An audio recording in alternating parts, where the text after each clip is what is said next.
right. Well, welcome back to Gender Critical Thinking.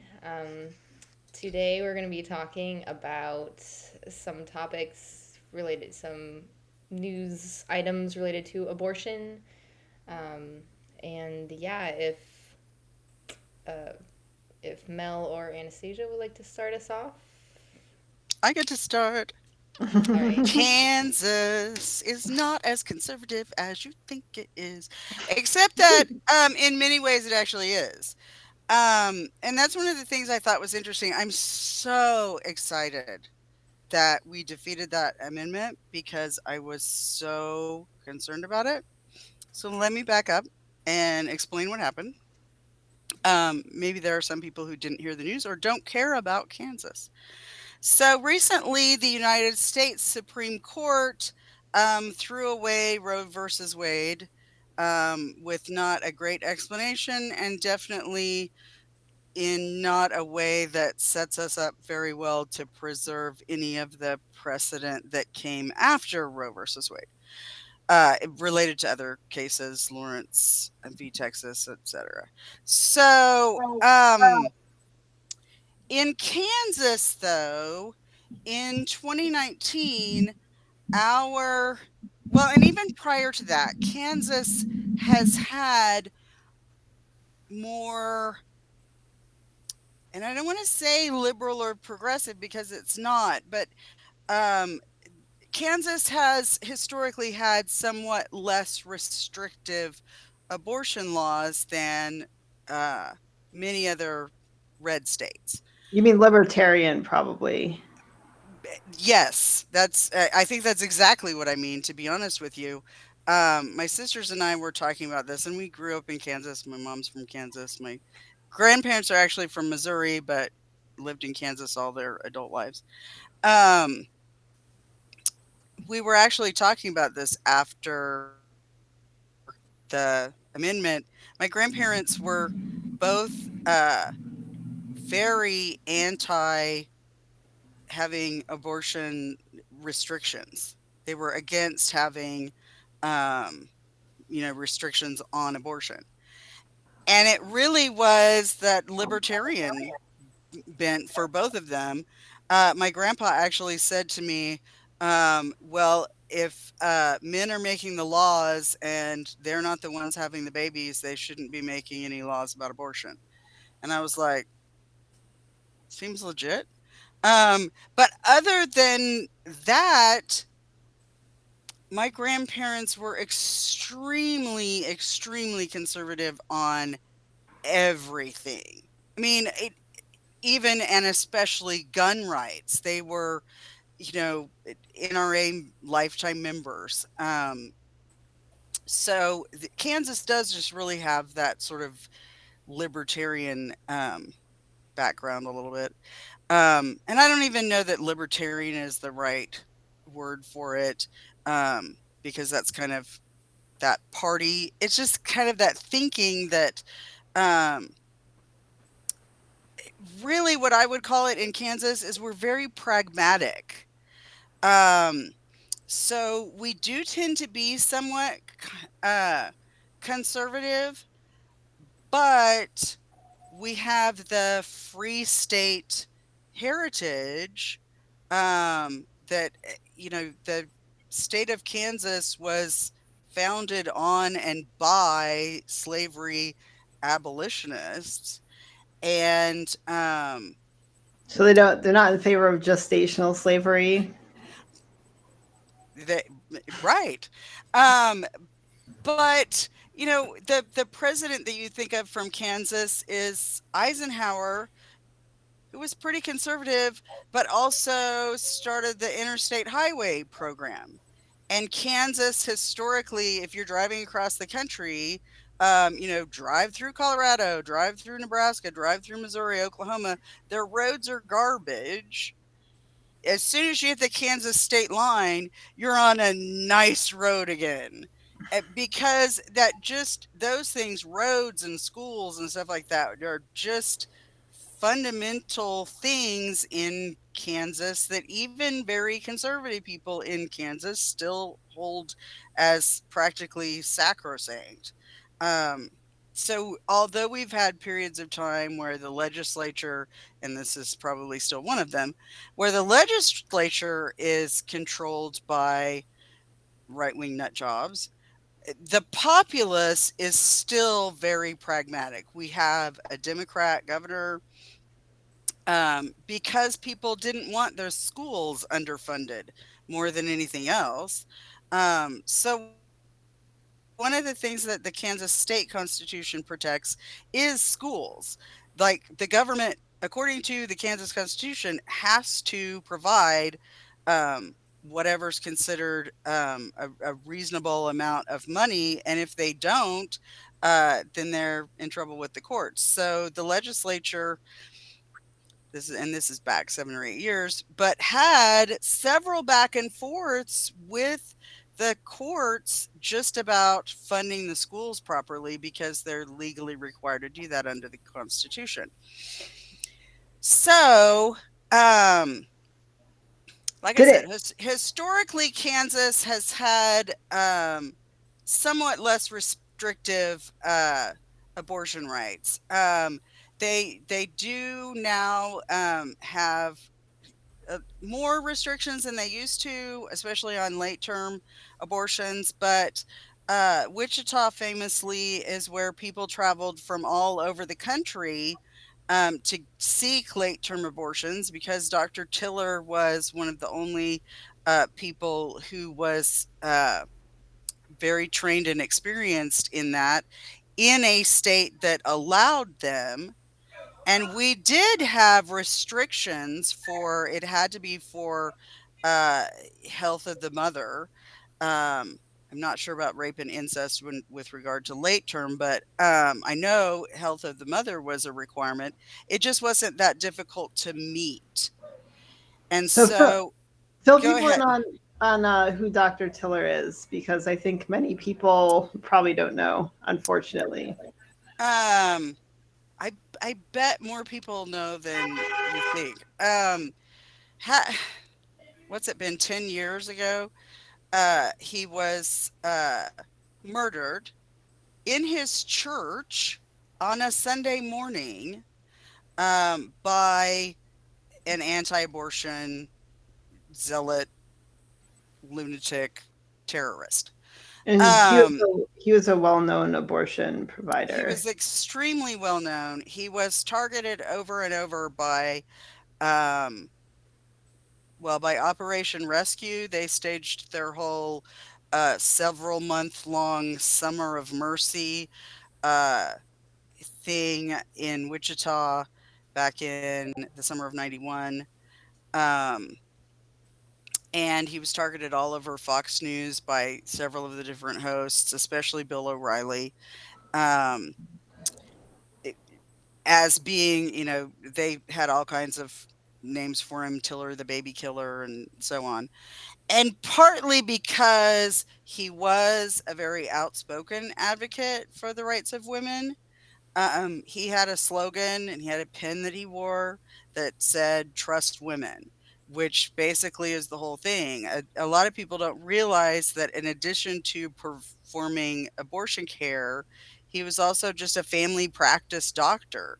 So there's lots of people who responded when he was murdered, responded on his obituary page. He delivered my mom and he delivered me. So he delivered babies too. He wasn't just an abortion doctor, but when women needed abortion care, he was willing um, and firmly a believer in providing that. And I'm sure he knew that his life was at stake because he'd been shot before.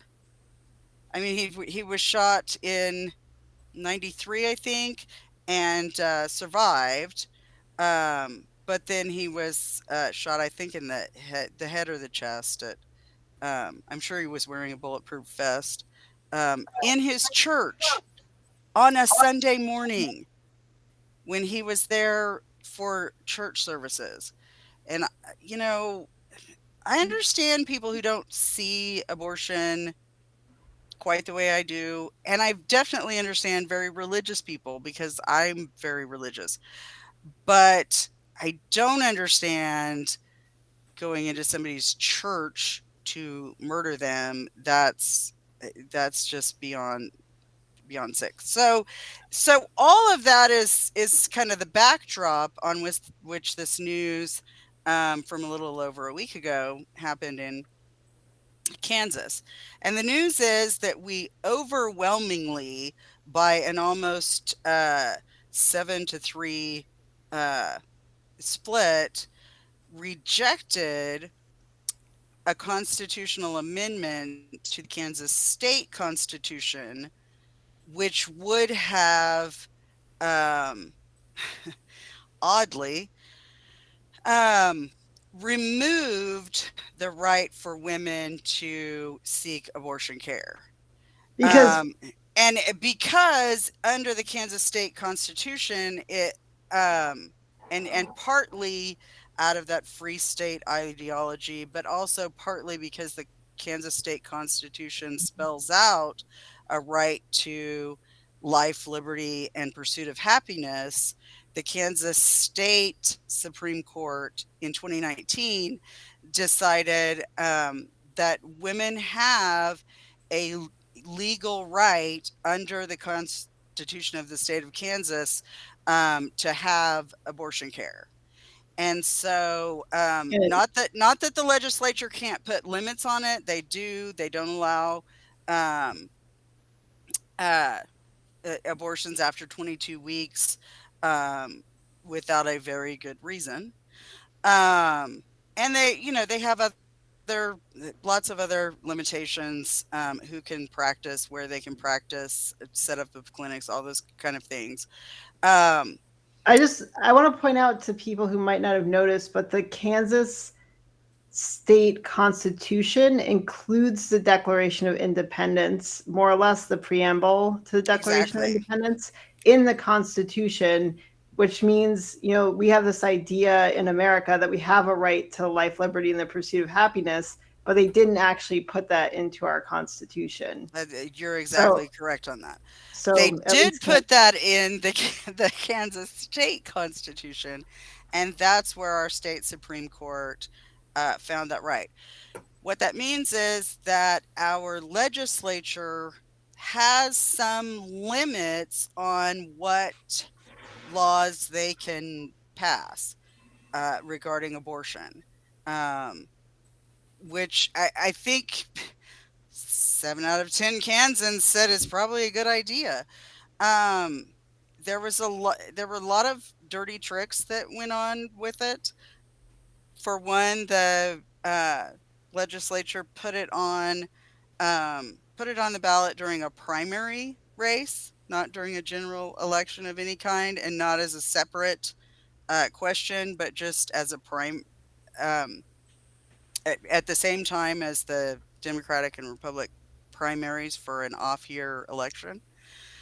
Um, which did not work out the way that they planned, which I thought was very interesting. A lot of people were nervous about it because who votes in those elections normally? I I'm very politically active, and I almost never vote in a Democratic primary. Um, partially because in Kansas it doesn't make much difference, but uh, I was at the church where I work on um, voting day, and we had we were sponsoring a precinct, we allowing them to use the church building for voting. And so I was just in my office. I wasn't anywhere around where they were voting, of course, but I could see the number of people who were coming and going, and all day it was a steady stream all day long. And it wasn't what you expect to see on a primary. It wasn't, a half dozen little old ladies. It was moms with kids and moms without kids and young women and groups of young women, like groups of girls who, look like they're early 20s, but they all came together and you could tell it's like a friend group. Um, and people of all different races and ethnicities. And I live in a very white area. Not that there's not lots of diversity here, but it was surprising to me to see just how much diversity there was in the people who were voting.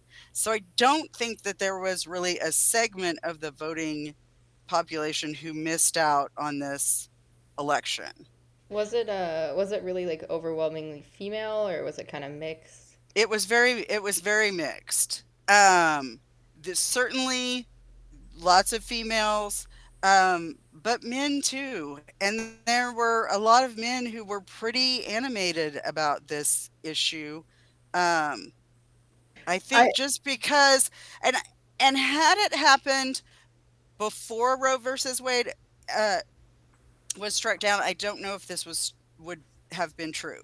But there were so many stories that started to come out in those weeks after, right after Roe was struck down, about women with ectopic pregnancies and emergency room doctors not sure what to do and contacting the legal department and trying to figure out what, because a state law that was on the books just came into effect when Roe was struck down, and women having to travel, all these different things was just so present in the news, and people were really having to think about, a 10-year-old in Indiana who is a rape victim because she's 10 years old.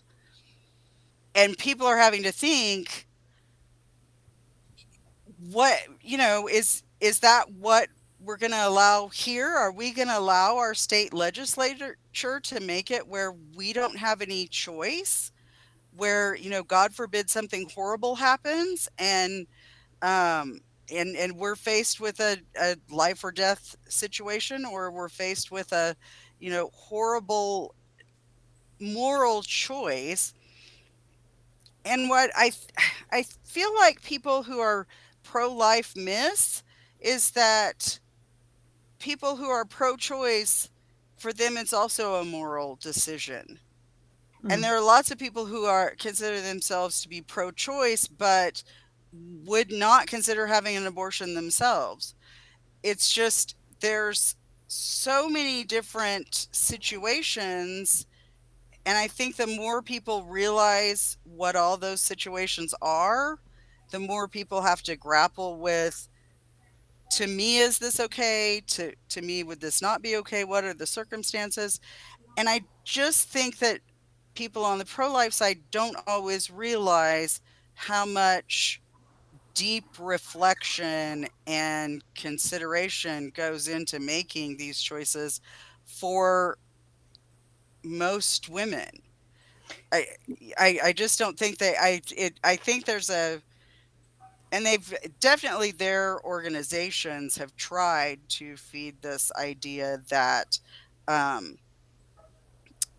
that women are sluts and that they get pregnant because they didn't use birth control, and then they just go have an abortion in between getting their hair done and their nails done so that they can go out and party more, I think, which is not, reality, but it's certainly a trope that's been pushed. but even if even if that made up some percentage, that is definitely what they advertise. I think the fact that over 50% of people who have an abortion are mothers is a fact that they love to obscure, because then it's very clear that they're not just anti-baby or trying to Mhm. never have children or sluts or whatever.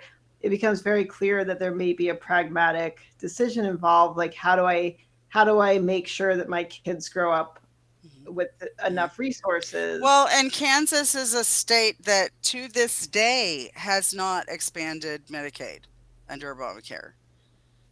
So uh, y- you can get Medicaid while you're pregnant if you're poor.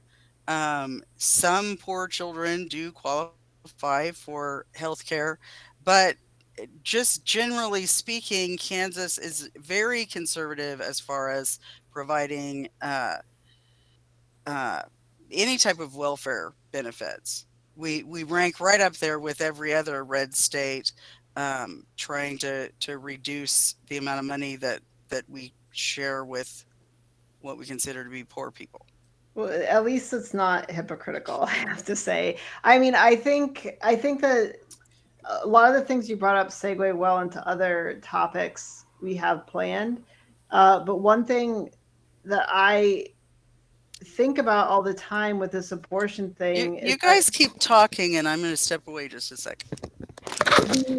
the thing with the um like the morality aspect of it is it doesn't really matter what the moral reason is for some sizable fraction of abortions, because as long as there is some fraction that you would see as ethical or allowable, the pragmatic and, you know, personal aspect of being able to decide that doesn't interface well with the government. So it's like if you have, let's say you have 50% of women having abortion for terrible reasons, and you have 50% having them for reasons that people think should be allowed, or even, change those numbers however you want. But if you're trying to say the government should decide when it's allowed and when it isn't, it automatically becomes this massive imposition on all women, which is just, that's the part that I think is just so arrogant of people who think that their pro-life position should be part of the law, because it isn't really.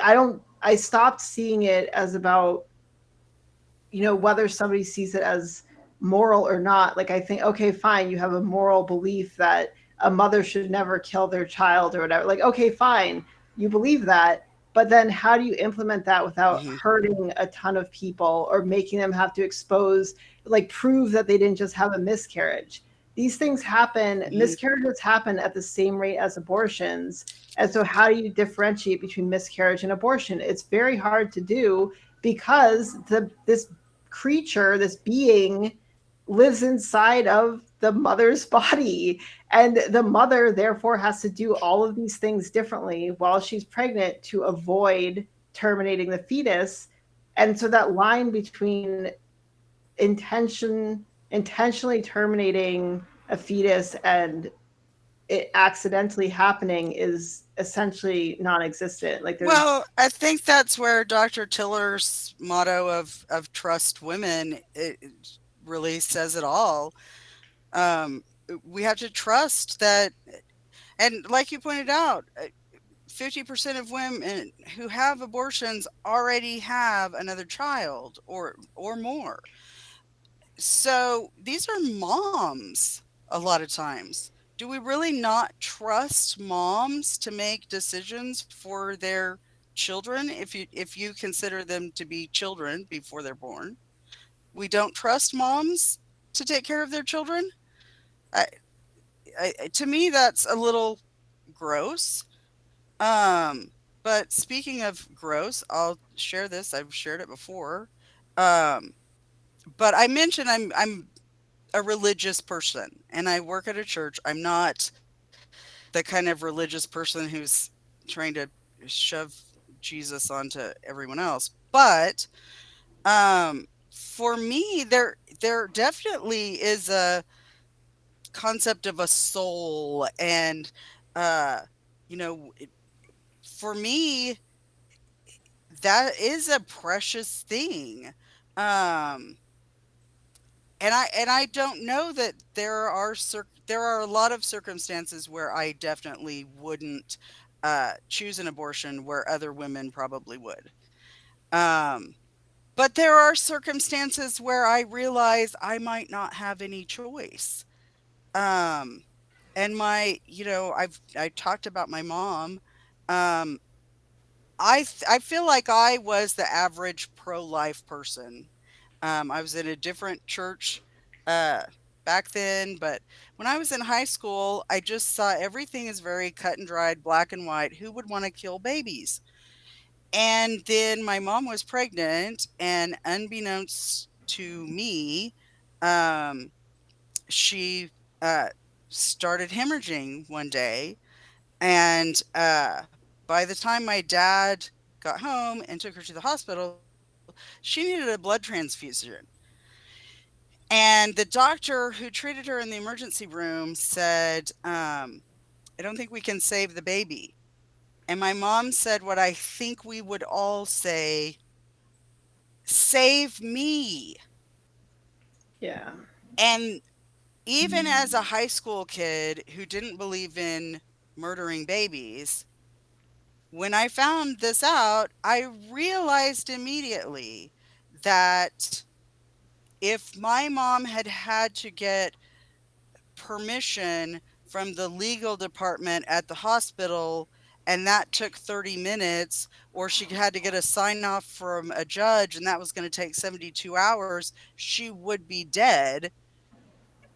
Then it became to me, okay, don't believe in abortion. That's fine, but you can't make laws about it because you're going to end up doing harm to real women and real children and real families. Yeah. Not not or Skippy, that you want to talk about? Do you want to do some of your things? Um, yeah, were you able to pull them up? Yeah, I have them.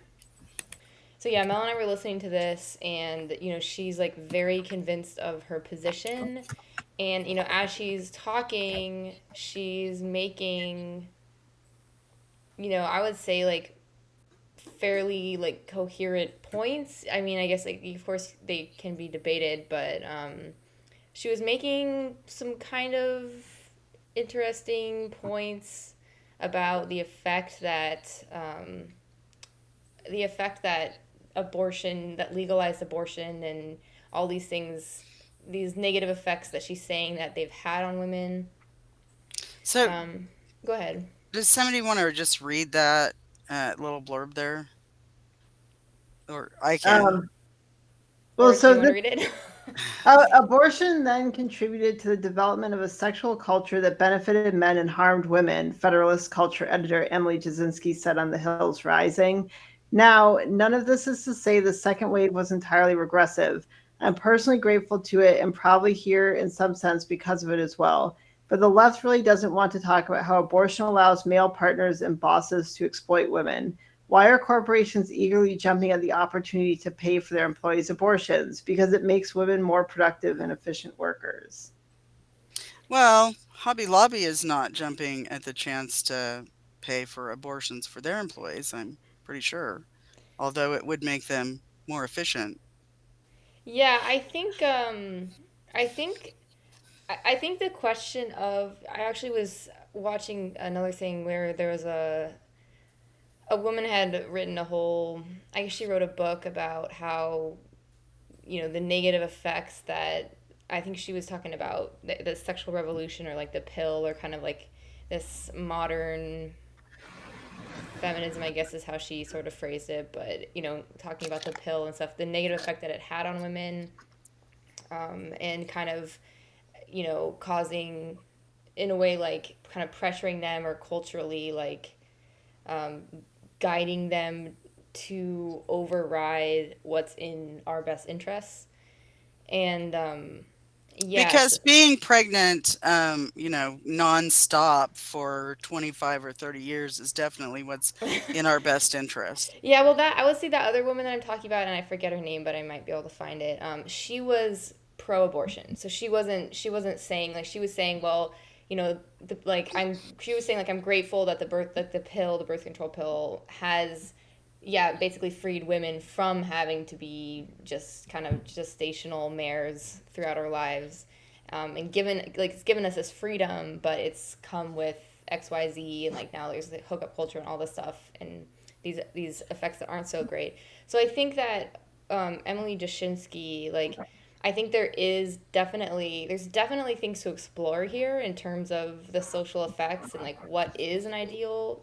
kind of cultural environment for women, like what is a healthy ideal. But I think the conclusion that she comes to is like, it's like when I was listening to it, I'm like, okay, all right, like I could kind of like work with that, like that's interesting. And then all of a sudden she's like, and that's why I believe women should never be able to get abortions. And it was like, whoa, it just was Right. like going Yeah. along and No, just went straight off the cliff, like. her argument did not match up with her conclusion. Yeah. No, I found her argument interesting as well. It, I I don't know if it's because I'm religious or not, because I tend to be less uh I don't know. Anyway, because I'm bisexual, so people automatically think I'm a slut. It's fine. Um, but I don't like hookup culture. I don't think it's good for women. And not from a, oh, it makes women impure or anything like that. Um, I don't mean, um, I don't mean that at all. But I just, eh, like Tinder, for example. Um, and I see young women using this for hookups, and I think a lot of times they will say, "Well, I just wanted sex. I just wanted sex," and then really they're like, "Well, and I also, want a long term relationship," and um, whereas there's a lot of men who are just like, "Yeah, I just used it to find a hookup. I'm not, you know, I'm not looking for anything else." Unless they don't know how to do laundry and their mom's not available, in which case they might be looking for a wife. I don't think overall the sexual revolution has necessarily been a great thing for women. Um,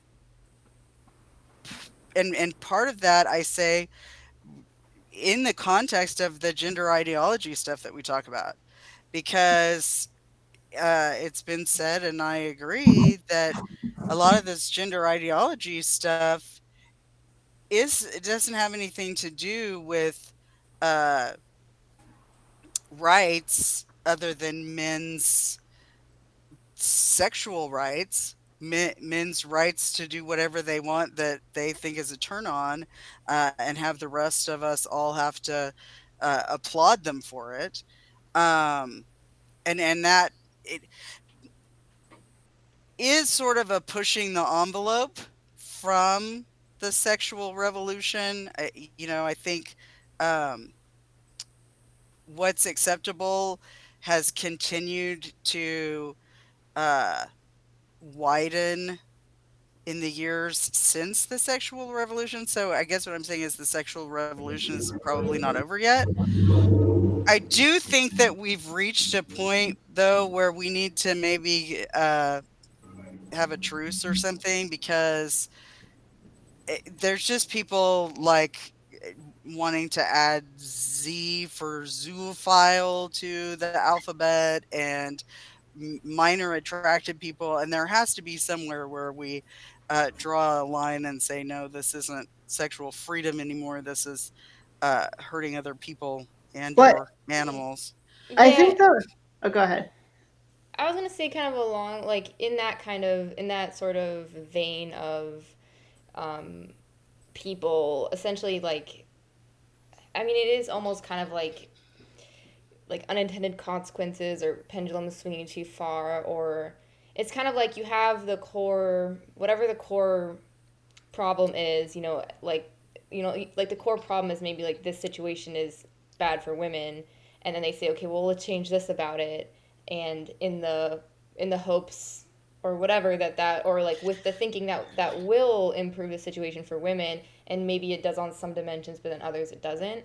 And Well, go ahead. one thing I'm thinking of regarding this Emily Jashinsky thing is, so like when she's saying abortion, essentially like having the ability for women to get abortion, like she's saying that, well, if there's no abortion, then society is going to have to step up and take care of pregnant women, or or else, because there's not going to be an option. So giving society the option of the out of forcing women to get an abortion, when most women don't want to get abortions, most women have feelings about it getting abortion. No one really wants to be in the position where she has to get an abortion. Like, that's exceedingly rare. It is a difficult decision, um, for any woman who I've ever heard of getting an abortion, really, unless there's like some really difficult extenuating circumstance in their lives.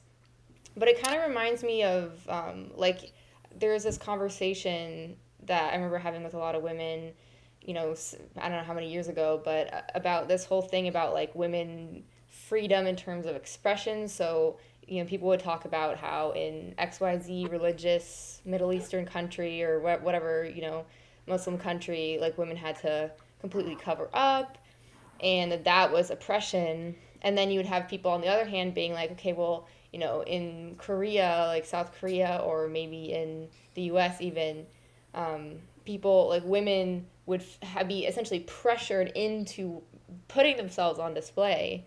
And that, this freedom of allowing women to dress how they want actually is putting them in a worse position than if they're forced to cover up. And I kind of feel like this is what's going on here, which is that, like, if women don't have access to abortion, then women are lacking like a fundamental freedom for their own, lives, for their own like human existence. But if they do have access to abortion, and the society is and it's not like curtailed by like it can totally just go be used towards the same ends of exploiting women. And yeah. Yeah, and I think you're right about that. There's two problems that I have with her argument. One of which is that she seems to almost conflate the sexual revolution and second wave feminism, which were really two different things. Not that they didn't dovetail, but that's two different things. And I think she sounds like she's a little bothered by the existence of feminism anyway, except that it let her have a job. So I find that irritating. Anyway, the other I thing that that I disagree with that she says is that women need to not have abortion. Like, I don't agree with that, but her argument is that uh, women lose out because men don't have to make commitments to them, which men would do if they were pregnant. And that is the like worst understanding of what makes men commit and what makes a healthy relationship that I feel like I've ever heard. We all know people who've gotten married because they were pregnant. How does that usually work? Unless they were like really in love and probably just weren't there yet as far as getting married, that doesn't work out so well.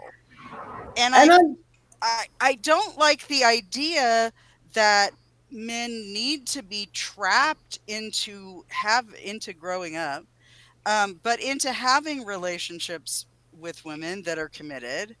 And I don't like the idea that you have to have a husband in her mind, um, to be able to raise a child, um, with the child having access to health care and not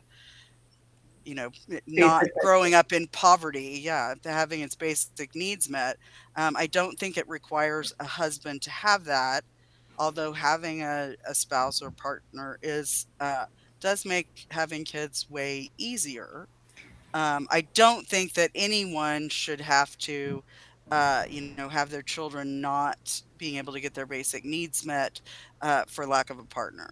And I think there's a lot of this stuff is caused by just poor thinking. And by way of illustration, before I launch into the thing I see with the poor thinking, um, I read about a while ago this time period in, I think it was like the late 1900s, sorry, the late 1800s, early 1900s in the UK, when paternal support laws were loosened. And so unwed mothers were having babies. There was no, the state wasn't interested in requiring them to provide paternal support to the babies. And so what ended up happening is that infanticide became rampant and selling children became rampant, because society, just because women don't have access to abortion doesn't mean society will support them. You know, that the idea that those are necessarily linked is false. And the idea that abortions permit women to have sex, or birth control permits women to have sex, no, it happens. There's plenty of times where, women are going to be in places where their employers are taking advantage of them, in the case of a lot of domestic servants, in times gone by, or whatever the Or case may be. today. Yeah, or today. I mean, it's just women are the sex that's burdened with reproductive capacity, like in-house reproductive capacity. We have the Right. 3D printing machines in our body for the human species, and it's a very demanding process.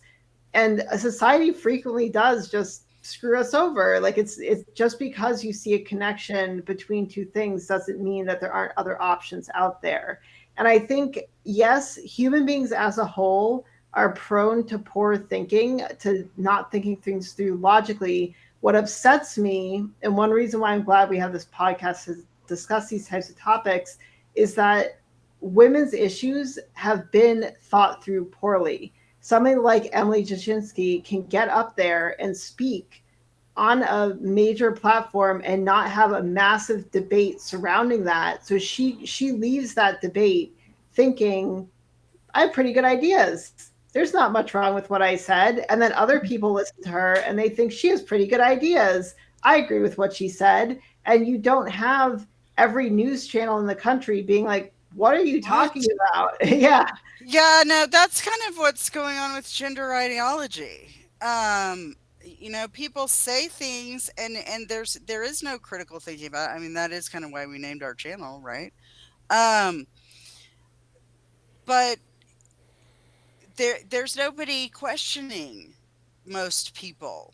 And and you've seen it on Twitter and, YouTube comments and wherever, when you actually ask people, no, okay, so I know you're saying that your son is now your daughter and that he was always really your daughter, but he was born male, but now he's female.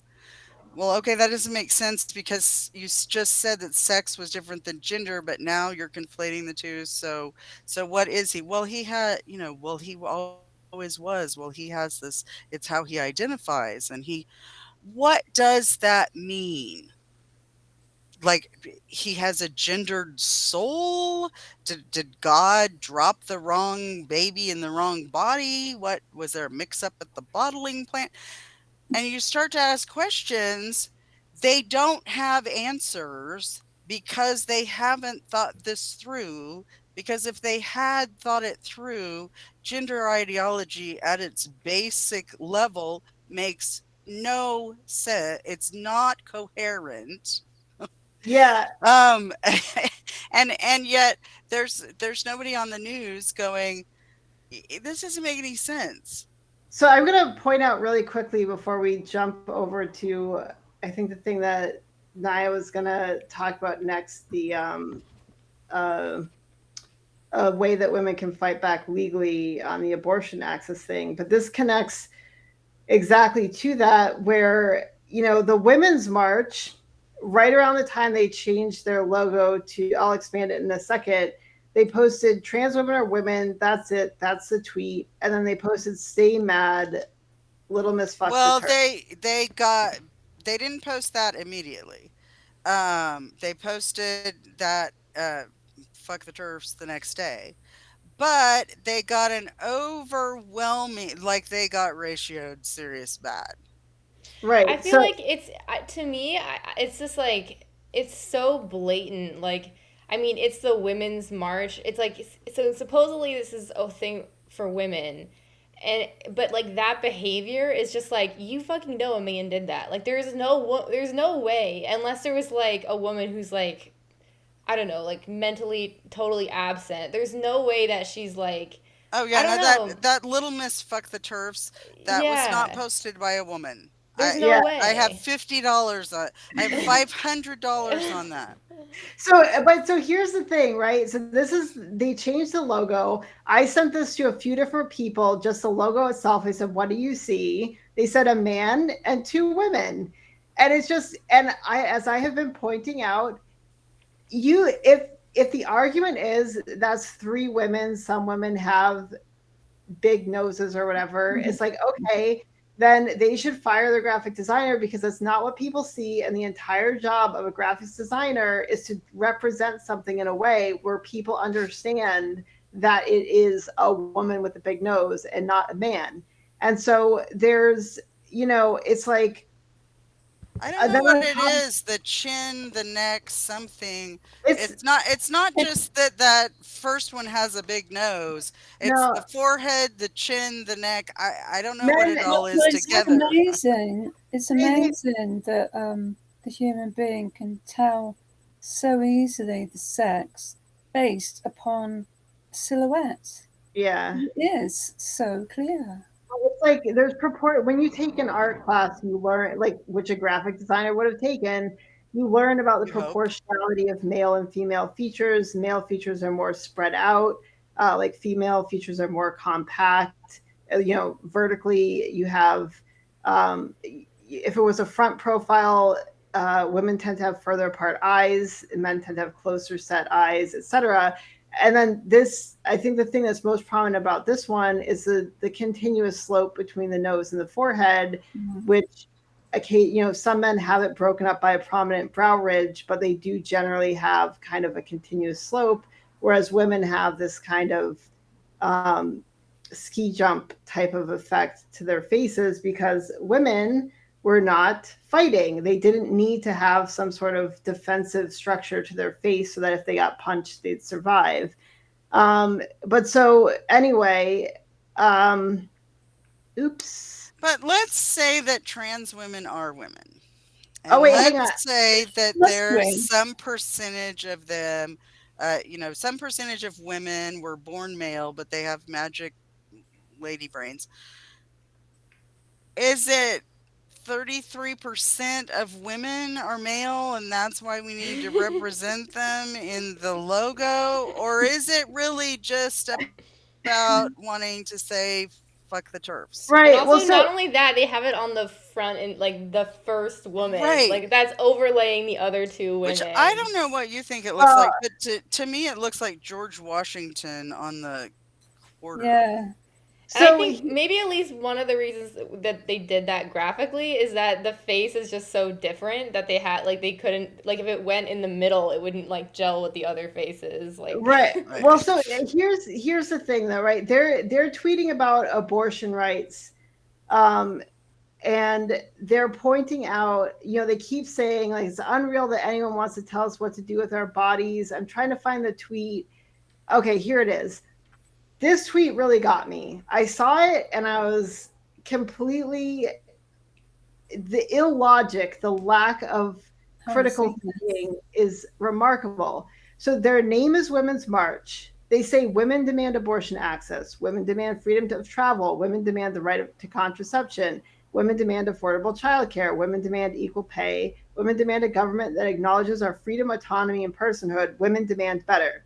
For numerous of these cases, directly or indirectly, that they list, according to their own ideology, such as abortion access, the right to contraception, and then other incidental things, freedom of travel is associated with the travel to get an abortion. Affordable childcare is associated with the fact that the birthing parent typically gets left with the child because she is not getting adequate pay to, she can't afford to send the child to childcare and go back to work. Etc. So they're saying women this, women that, but according to their own ideology, trans men need the same thing. And so here they are saying, fuck the TERFs, the trans exclusive radical feminists, But they've but left out trans men. they've left out trans men. The Also, hypocrisy trans of it. women don't need most of these things, so what is the Exactly. Women's March for? What does the Women's March advocate for? If It's it's all those things, those are women's rights.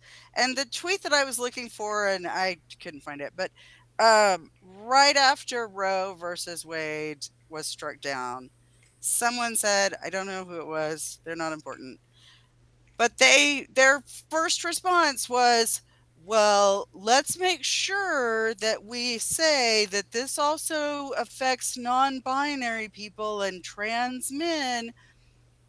And I replied almost immediately, and I said, while you were busy making sure that men could opt into womanhood and women could opt out of it, adult human females lost their right to bodily autonomy. So if you think that this is about, semantics, you are part of the problem. And I guess that was a good tweet because I had like over 1,200 likes on it. Um, so they can't all be bots, right? Um, but yeah, I do think there's a connection here between um, this insistence on centering men in all things feminism, by which I mean you can't even talk about feminism without making sure to include that trans women are women. Okay, we're not talking about them right now, but you have to say it. Well, okay, but we're talking about abortion. Well, but that, affects trans men too.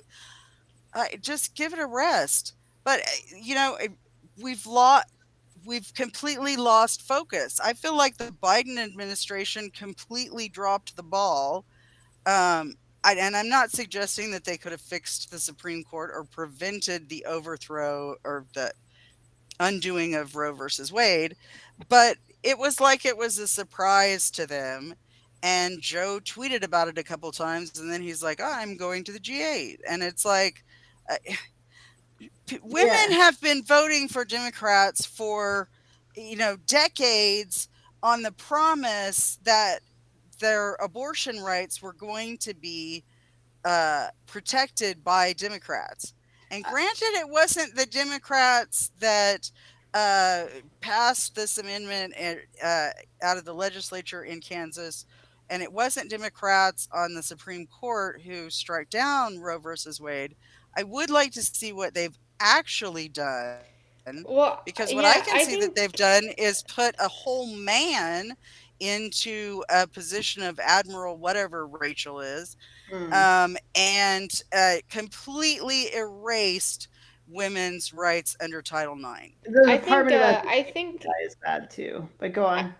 I think that kind of like loops in with the I think that like yeah, so when women are assuming that the Democratic Party is going to like they're voting their been voting Democrat because not only do they think they're getting abortion, but they think that it is has women's interests in mind as a whole. Just like how people are, women are donating to the ACLU thinking the ACLU has women's interests in mind, and they're just kind of like leaving it at that. They're not aware of the details. And I think that that tweet by the Women's March is, I mean, I think if anything, it demonstrates very, very well the reality, which is that even among like just how inconsistent the thinking is, how like people are not thinking things through, like even within an organization that seems to have taken a strong stance, they're not even being consistent, they're not even like really thinking it through in this way. And Well, what about now? Where is now? Where has now been in the last, have you even heard of them in the last 20 years? now I've It was, I'm like what. in the 90s, you could not watch a television news program that had any story about abortion without seeing a now sign that said keep abortion safe and legal. I And it's as if that organization has, do they do anything anymore? But they're also on the trans women are women bandwagon. And if we can't have women, if we can't have feminist organizations that are supposed to represent our interests, being able to understand who we are and what our interests are, which, to me, that is, they're bought and paid for. They've gotten donations from some organization that really is interested in having men's rights promoted. So now it's a men's rights organization. And now is not the only one, but without that infrastructure to fight, how do you protect abortion rights? Yeah, yeah, and I just want to make sure I'm gonna pass it over to Mel, but we are reaching the end of the hour. okay, but we don't have any restrictions on that, right? uh, we Well, and should. is there gonna be an after review like they do of presidential debates where it says this person got talked this much time and this one, No, I and don't think I'm the so. winner because I talked the whole time?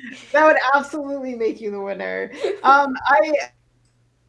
I wanna point out this. Well, so first I wanted to point out all the people who didn't vote for Hillary Clinton for whatever reason, they didn't vote for her and are now bemoaning the loss of abortion rights. I think it's tunnel vision because women do Hillary Clinton, regardless of anything else, she would have put she would have gotten the chance to put three Supreme Court justices on the court in her term. She probably would have gotten a second term, like, and gotten a fourth to put on, and she would have put on women friendly, ones who want to support the right to row. Well, and there were a lot of reasons I cried the day after that election.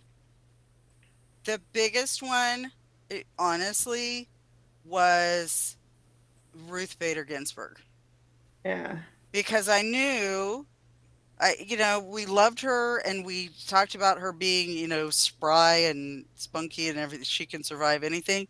But I knew that she was not going to live 4 more years. So there was not another chance for her to be replaced by someone who was anywhere near her stature, and that by losing her, we tipped the balance of the Supreme Court to, I don't, there's just no way that it wouldn't have been overturned. yeah, and I mean, I all these people who are so willing to hand over representation of their rights to some man. I don't understand that, because even the best men, even I heard there was this one abortion provider, a doctor who I saw interviewed on the Daily Show a while back. I was like, wow, he really makes the case so well. He's so eloquent. He really understands the needs of his female patients. That's amazing. But even the men like that, they don't have that personal vested interest in it the way that a woman would. And yes, some women are pro life, but it is a lot harder for them to maintain a hardline position on that, because they will grow up at some point. They will grow into an understanding of, Well, and most of them already don't. Ask right, them if you think that terminating an ectopic pregnancy is an abortion. No, that's not an abortion. That's right, not an abortion. right. And there's so many men who are just completely confused on the issue. But so I They wanted don't to even know that we don't pee out of our vaginas. Oh, I know. I know. I literally had a friend confuse that to me. I want to just quickly point this out before I hand it back over to Naya to talk about this other article. But so this is a case, a Nebraska woman. They call her a woman even though she was 17. Oh, is charged with helping her daughter have an abortion. Okay. So this woman and her daughter essentially conspired to end her 23-week pregnancy. And the evidence, there's a lot of talk about the evidence coming from Facebook. They subpoenaed the Facebook messages, But I think the Facebook thing, is the work of the devil, by the oh, way. sure. But I mean, this is standard practice for businesses with law enforcement. But the problem is right here. Based on medical records, the fetus was more than 23 weeks old, the detective wrote. The fact women's medical records are the crime scene. In cases of rape too, your medical record, your body is the crime scene for something that happens inside your body. The same thing now with abortion. And what gets this is not equal protection under the law. You know, if there's just free, like, when do you get to plead the fifth? Like, can't you say my medical records are off? Like, my own body can't incriminate itself. That's something that I don't understand why that isn't allowed. I don't. Because men make the laws? Yeah, well, I mean, I think that should be like how I feel like this segues well into the next article because Well, there's before many. you go there, I just want to say that, back before Roe versus Wade, getting an abortion, even an early abortion, was an exceedingly dangerous thing to do.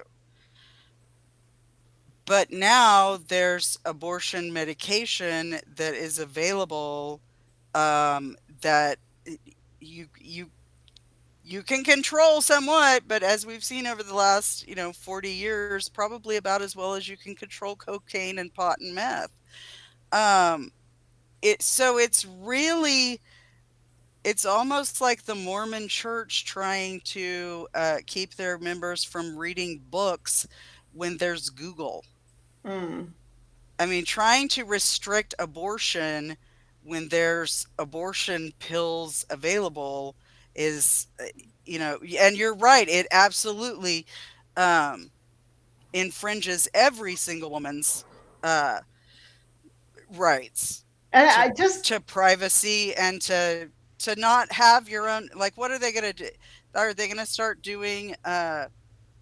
Forcing you to undergo a medical exam if they think that you committed an abortion on yourself? well, Are we going to have forced rape kit situations now? yeah, and I mean one of the things that really, it just, the impracticality of this all from a legal standpoint, the number of abortions in various states at any given time, it is so large. And if then you factor in the number of miscarriages, where you have to differentiate between miscarriage and abortion in all these cases, that one of two things is happening. Either they're not serious about actually criminalizing abortion, they're not serious about actually catching every case. It's not actually murder, because we try to catch every single case of murder in the US. We try really hard to stop every murderer from going free. So if you're saying abortion is more murder, then you are morally obligated to tackle every single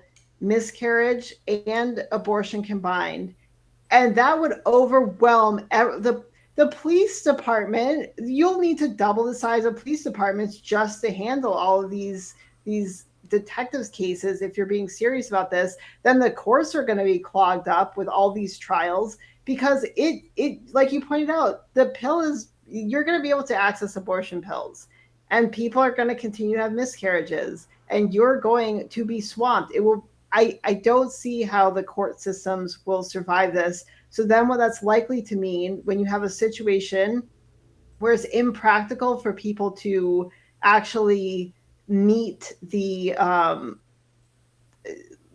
burden of a crime, a supposedly serious crime, for society to meet that burden, you're going to have a situation where the people who get convicted are going to be very unlucky or political enemies of somebody, and that those are going to be the only two people. So you're basically creating a scenario that isn't equal justice under the law or any kind of justice. You're just going to have it where unlucky people and enemies of people will end up getting imprisoned for these Yeah, crimes. and let's be clear about what unlucky people means. It means poor people, black people, and brown people. Or, well, I mean, in this case, it might be a lot of wealthy white women where the guy, like, is bitter that she moved on to somebody else and got an abortion. Yeah. You No, know, you're right. so it could fair gate, like any woman is vulnerable to this in my opinion, and it will be interesting how it shapes up, but I predict targeted um a lot of targeted accusations of this, because that type of stuff is not going to come up from. Well, yeah, are we Do going to we establish are we going to start taking those calls on the child abuse hotline, and you can call in your neighbor and your ex-wife and whoever you can think of and say, I think they had an abortion. I Right, don't have any that proof who of that, but she looked fatter and now she doesn't. right. Or I mean, do we know who it was that reported this? Like who I'll look into it, but did you want to start covering this other? Yeah, we can just be pretty brief about this, but so this is an article that I found when I was just looking up just kind of news on abortion, and it's written by a man who's basically making the argument that um, you know the Supreme Court is essentially loaded the way that it is now, and that's obviously we're pretty much going to be stuck with that. So abortion most likely will continue to be illegal in a lot of places. And he was kind of looking at as far as like the legal implications for that and what other avenues women would really have to essentially secure our rights, get our rights back. And I thought, and I saw this and I was reading it, and I shared it with Mel because Mel, she had basically kind of made a similar kind of proposition about how women might be able to, um, you know, lean this into our favor. And yeah, so it's been a while since I wrote it, but it's basically the idea is that in Chicago, Burlington, in Quincy Railroad Company versus Chicago, the railway challenged a jury award of $1 compensation for access to its property for a public street. The court held that even though an Illinois statute had authorized the taking and the proper procedure had been followed, the state's decision violated the Due Process Clause. This is because the de minimis award violated the Fifth Amendment, which provides that private property shall not be taken for public use without just compensation. So the just compensation clause requires government to pay the fair market value of private property it takes for public use. The Supreme Court does not require the government to physically take property for there to be a taking. What matters is whether the rights of the owner are impaired by the government's use. And as the Supreme Court held in Armstrong versus United States, the just compensation clause was designed to bar government from forcing some people alone to bear public burdens, which in all fairness and justice should be borne by the public as a whole. So he kind of goes on to say, in the interest of time, I won't read the whole article, but it will be in the link. But he goes on to say that essentially that women undoubtedly own our own bodies, and that essentially the state imposing a pregnancy on us, the state imposing us carry a pregnancy to term, is essentially using, and yeah, he says something around here that, yeah, like there are few greater incursions on a woman's body than forcing a woman to complete a pregnancy and give birth. Yeah, so when a woman is, an American woman is 14 times more likely to die by carrying a pregnancy, she must also comply with state laws that regulate her behavior. In many states, it's illegal for her to consume alcoholic beverages, and in 5, she can be involuntarily committed for doing so. It also imposes additional costs. Women need time off work, and then there's the cost of giving birth. So the Supreme Court's definition requires definition of taking also requires that it be done for public purpose. So essentially, they're saying, I mean, I guess I was just kind of read through it. In Dobbs, the court had no difficulty in determining that the Mississippi law was adopted for the public purpose of protecting prenatal life. So so you kind of see what's happening here. Essentially, it's saying that the government is saying women have a duty to society to protect prenatal life, and that is a public use, essentially. And what this is saying is that under the same laws, like women have women have rights. All people have rights to their private property being used for public use. And so essentially, that women's best, most effective approach might be in this situation, um, essentially advocating for just compensation. That in these states, in these areas where it is illegal, that there must also be just compensation. It must be, out of pocket costs for clothing and food, um, reimbursement, lost income. Well, so that actually made that's actually an interesting I just want, take on it. And I do wonder whether this is the clause or not. I do wonder if there are other provisions of the uh, Constitution where we might make a challenge on, and probably on a limited basis, but where we might be able to make a um, challenge to a state's abortion law on some other part of the Constitution besides right to privacy, which, if you remember, was sort of found in the aura around the Constitution. The one I'm Yeah. thinking of is it just came to me. What about the Third Amendment? Is it not a Third Amendment violation that that's a restriction on the government quartering their soldiers in your private home? So I mean, okay, and I just want is it to. not? I mean, is it if the fetus is a public citizen and the state is saying, I'm in control of this public citizen, you're not, then is he not is the fetus not conscripted into the state's army? And Yeah, if and I. so, don't I have permission to evict him from my premises? Okay, so I just wanted to finish what I was saying, my thought with that I think that basically this almost like feeds into Emily Jashinsky's article, her point that this kind of actually rounds it out in a way, with that in order to make her argument coherent, really you would need this would be the other side, that, like, if you're going to say that abortion, essentially no abortion is good for women, well, you have to really actually substantiate that. And So if the thing women that scares me is that would she be on board for this? I who think she would. knows, she Well, so might. here's the Like thing.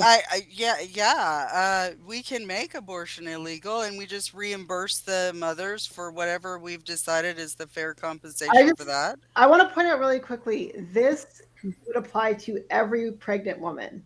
This argument would mean that as long as abortion is illegal, as long as you don't have a right to access abortion in that state, then it would be required for the state to compensate you because you cannot make use of your property if you want to.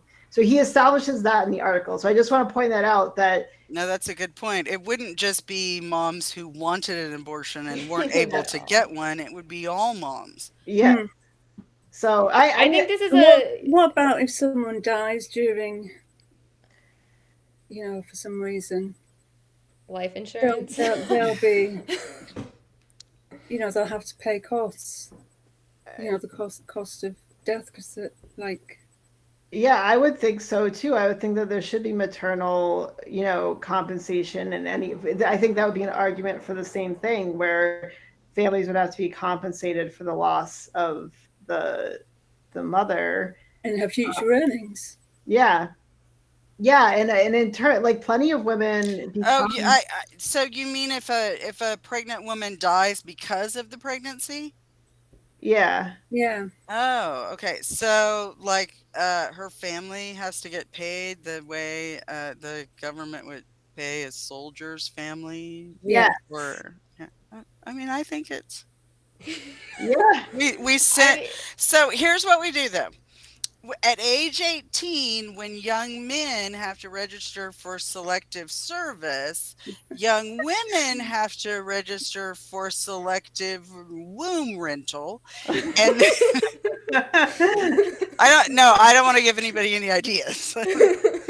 No, this I don't know what you're laughing at. That's what surrogacy is. Uh, no, really, it completely is, which is another thing that is horrible and offensive. And I will be speaking a week from tomorrow on that topic at my church. If you want to stop by and have some lunch with me and listen to me talk about how uh, surrogacy may have been in the Bible, but it's still the work of the devil. surrogacy was only in the Bible in a kind of symbolic, Forced way? like a forced symbolic way, right? They didn't actually take the egg and put it in another woman, but Well, no, they didn't have that technology yet, so you just had to let your husband sleep with your Egyptian slave. right. Fine. All right, so I think we should probably. I think that this is opening the door. I think like what Mel was saying earlier about how, in many ways, like we're not like within the women's movement, we're not thinking about like we're kind of going. It's like we're just fighting certain things head on. We're not thinking things through. We're not like there's like the strategy is lacking a little bit, and Hmm. I think that there's so much potential for us to be a lot more strategic and to utilize what little resources that we have, as a group, of women, and actually do things that are going to have some real effects. So I By the think. way, I have always said, and this I don't know if this guy is white or not, but he is the guy who wrote this. But I have always said that having white male friends is great because you learn what they expect and what standards they have for themselves. And I think that's important for women to have is to just to think of the situation as if you have all the right you are owed these things. You're owed compensation because you are having a baby and not coming from this place of So let's get a white male and conscript him to be a friend for every, black, Hispanic, indigenous person, and just help them understand what they're really entitled to when they interact with the police. All right. So we will probably revisit this topic in future episodes, but we will be ending for today. So thank you Hope you had for. fun. Yes. Thanks for joining us. Those of you who were able to listen to me and not hang up halfway through.